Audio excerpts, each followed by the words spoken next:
this area, when prisoners have finished their prison work on a daily basis, when they come back, before they enter through this gate, they will be searched right here. And when they are searched right here, sometimes it's just a normal, friendly search. But sometimes it will be humiliating and degrading. That humiliating and degrading one has its code name called Tausa. When the guards called Tausa, it meant you must remove your trouser. Keep it in your hand. As part of searching, when the guards come closer to you, you have to open your leg like that. In the process, fully exposing your private parts. So obviously, that was humiliating and degrading.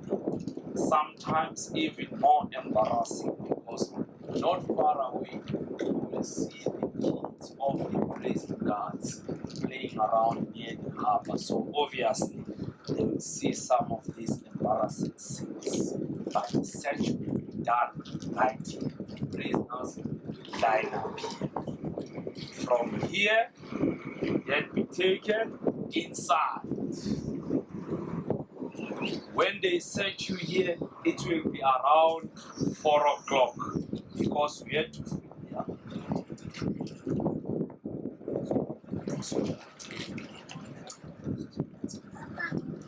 Oh, hi.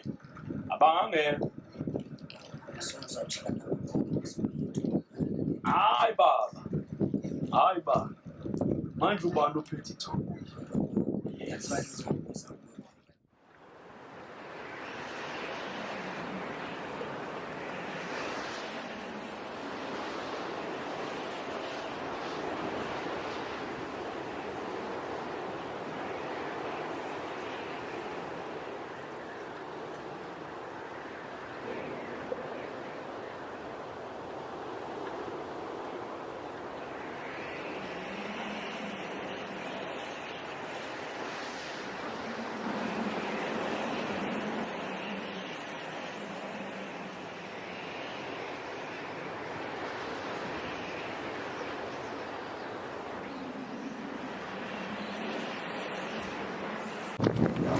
On your right,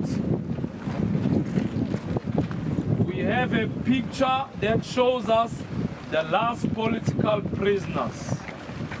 Of course, my name, Sipho Msomi. Sipho Msomi was in this prison for 5 years. It was for political reasons. Those guys appearing on this picture were released in 1991. At the time, they had not yet finished their jail terms. It was part of the positive political changes that were taking place in South Africa as a run-up to our new democracy.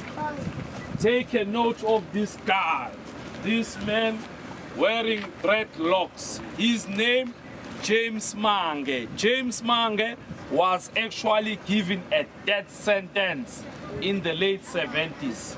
But luckily, he was never hanged because our organizations rallied international community, putting pressure on the government not to hang him.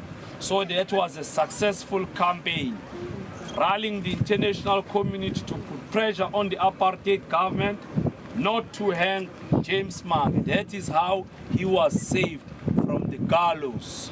Having said that, there were those that were not so lucky that were hanged by the government. 101 freedom fighters were hanged by the apartheid government from 1962 to 1988. The last one to be hanged was a 19-year-old by the name of Andrew Zondo. Andrew Zondo appeared for 3 days in court.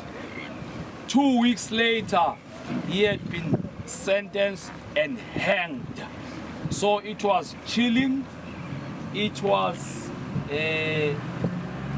scary for everybody. How can this government do such a thing? A 19-year-old, only 3 days in court, 2 weeks later is hanged. This is not acceptable. So there was even more pressure on the government. That is why Andrew Zondo was the last political freedom fighter to be hanged by the government. And then there will be those that die already serving prison time. 2 reasons that will cause those deaths. Violence from the guards will lead to prisoners dying, and of course ill health. People getting sick, not given proper medical care. They will die in big numbers, especially in the 60s. So all those people, that sentence, dying already serving here, were never buried by their loved ones, were secretly buried by the government, secretly buried by the apartheid government. Even today, despite many years of professional investigations trying to identify their graves, it has not been a success because it was all secretive. Let's go.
As Robben Island prisoners, we had to challenge that because it was discriminating. Sea diet for Bantus, black people like myself. It's even on those few beds, there are some blankets. Oh, they used to give. Yes.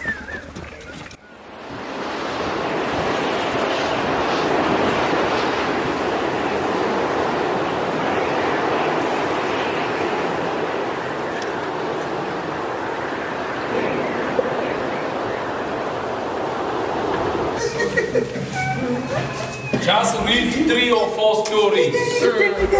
Read 3 or 4 stories.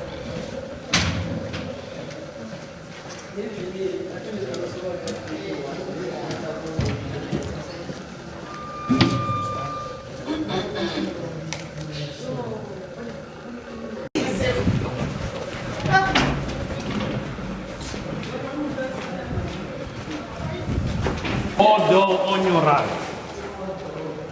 Hot dog. Yes.